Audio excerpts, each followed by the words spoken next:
Muy buenos días. Quiero agradecer públicamente a las autoridades de la Fundación Valle de Lili del Centro de Investigaciones Clínicas por el apoyo que han brindado a todas las iniciativas de investigación, tanto en el ámbito clínico como en el ámbito de la medicina translacional y de laboratorio. Precisamente quiero, en este octavo día de la investigación, compartir con ustedes la experiencia, lo que hemos realizado durante esta última década en nuestra línea de investigación, específicamente en la línea de medicina translacional en cuidado intensivo y específicamente lo realizado en el ámbito de microcirculación y perfusión tisular.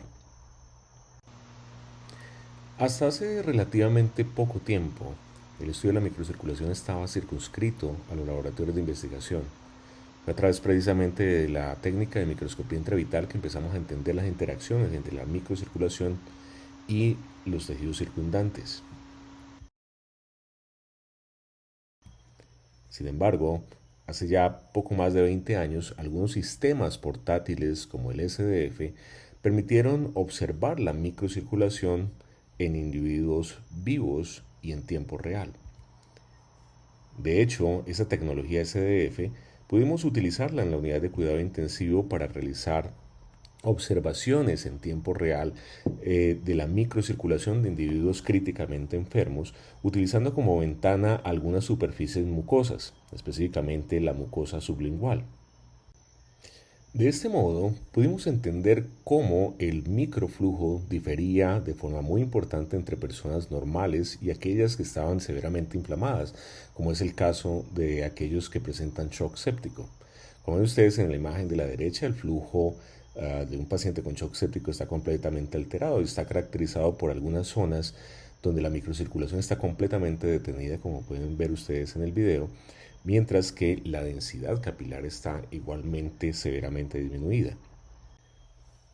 Estas alteraciones permitieron pues el advenimiento de nuevos estudios acerca de la sepsis y el comportamiento de la microcirculación. Años atrás describíamos el primer método semicuantitativo para evaluar la microcirculación a partir de imágenes adquiridas por la tecnología SDF.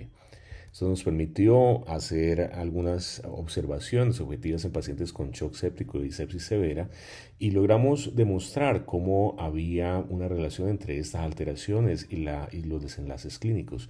Más adelante proponíamos algunos mecanismos fisiopatológicos de estas alteraciones microcirculatorias y de hecho proponíamos algunos papers acerca de cómo la evaluación de la microcirculación o los datos de la microcirculación habían cambiado nuestra práctica clínica.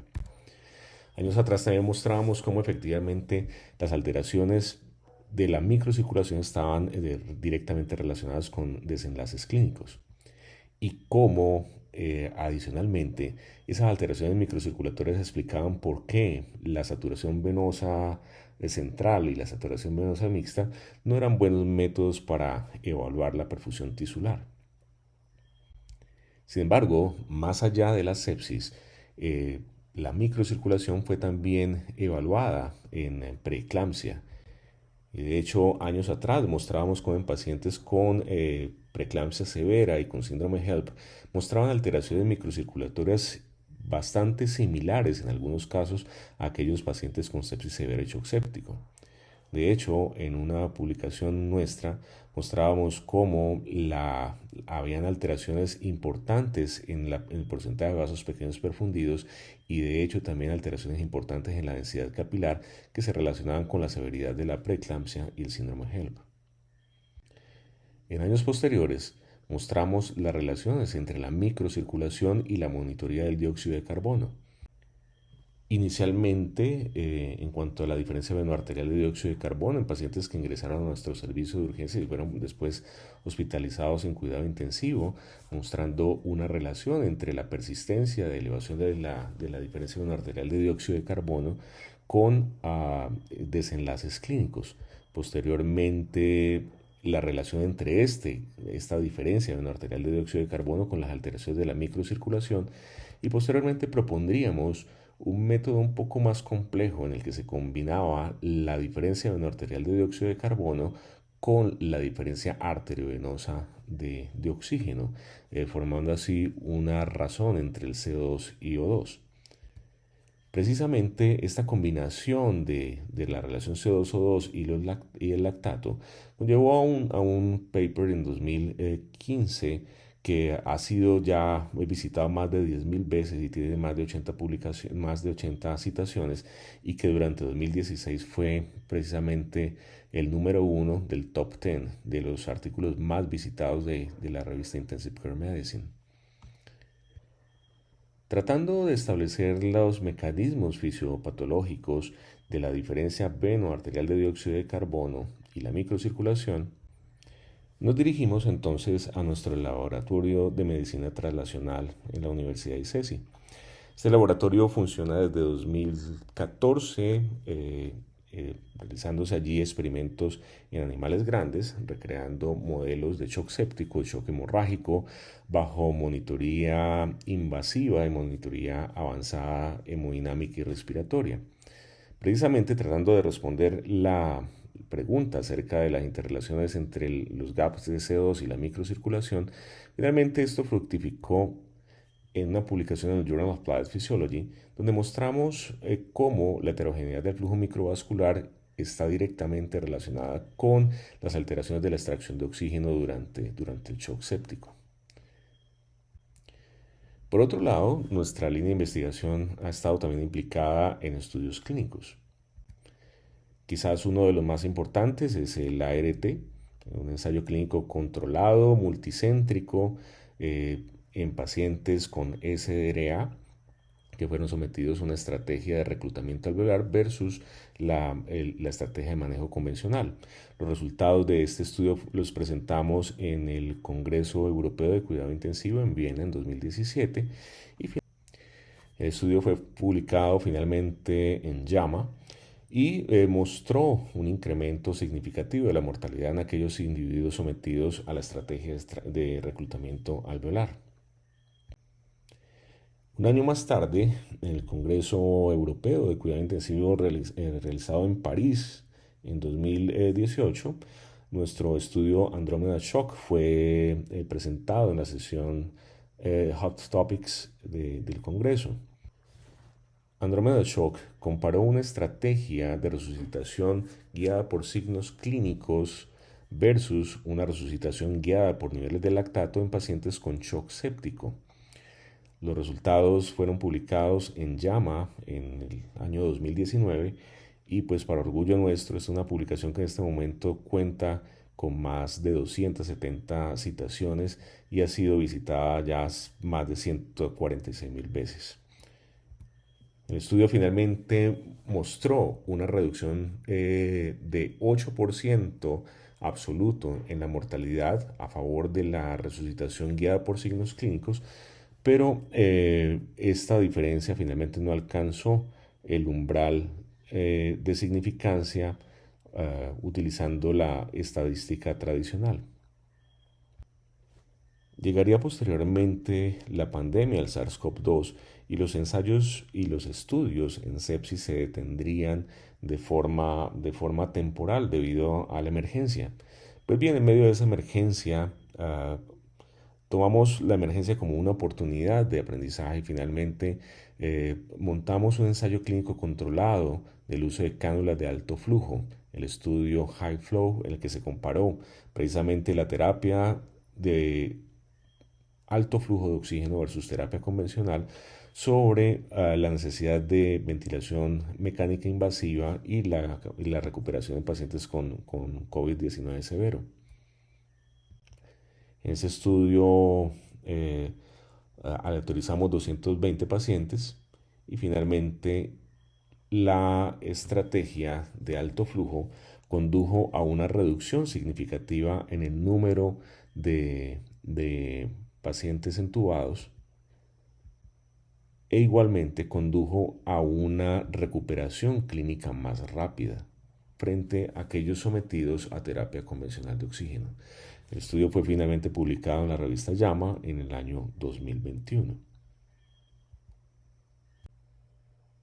Sin embargo, el desarrollo de conocimiento en sepsis no se podría detener, incluso durante la pandemia.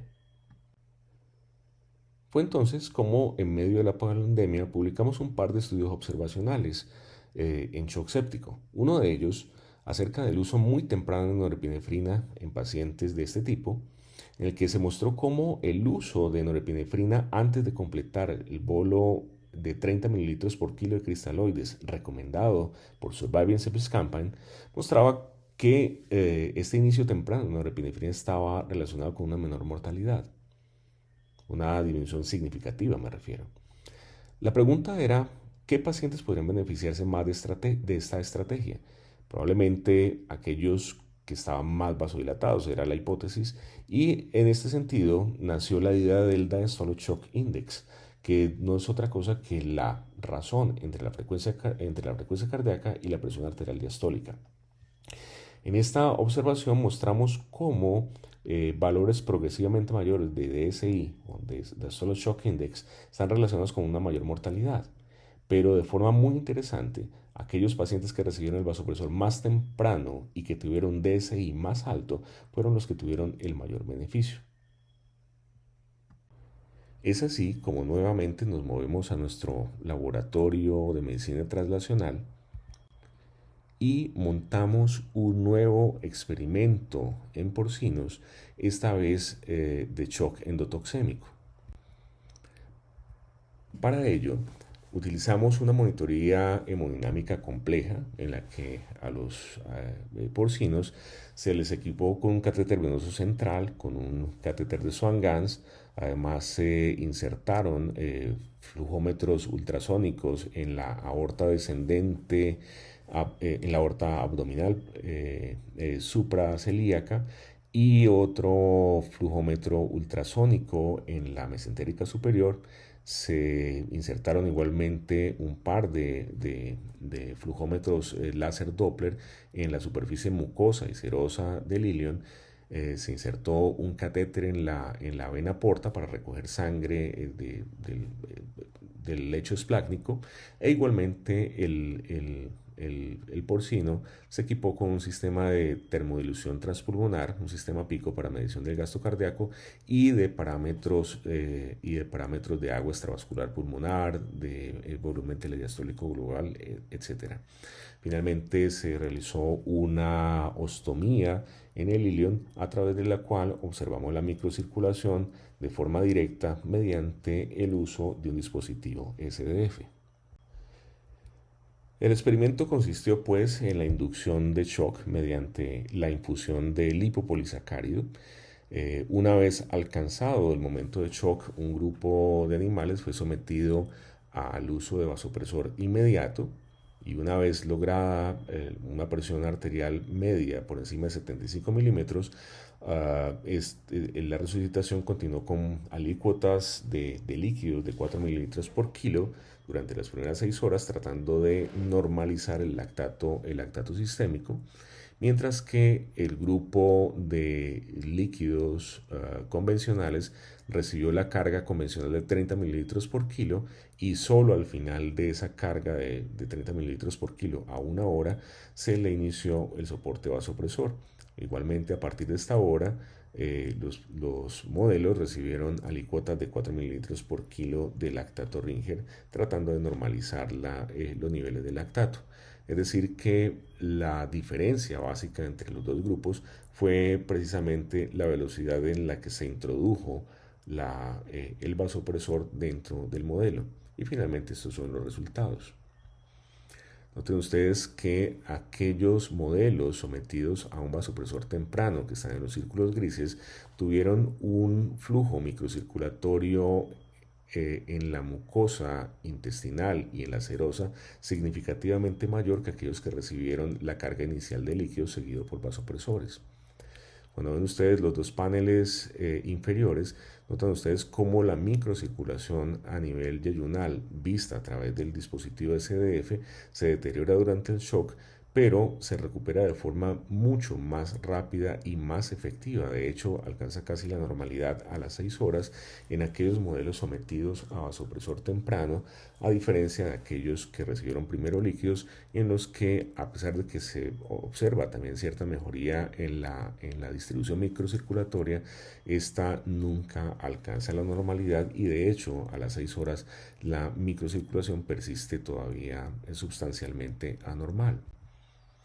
En esta gráfica se observa claramente cómo durante el shock el flujo microvascular en los dos grupos experimentales se torna detenido prácticamente o algunos vasos intermitentes, y cuando se inicia el vasopresor temprano ese flujo detenido es prácticamente inmediatamente reemplazado por flujo continuo, mientras que el grupo de líquidos tempranos continúa todavía con un porcentaje sustancial de vasos detenidos, y a las 6 horas aquellos que iniciaron el vasopresor tempranamente prácticamente tienen restablecida completamente su microcirculación, mientras que aquellos que iniciaron con líquidos, si bien muestran mejoría importante frente al momento de shock, para ese momento todavía muestran alteraciones microcirculatorias bastante importantes.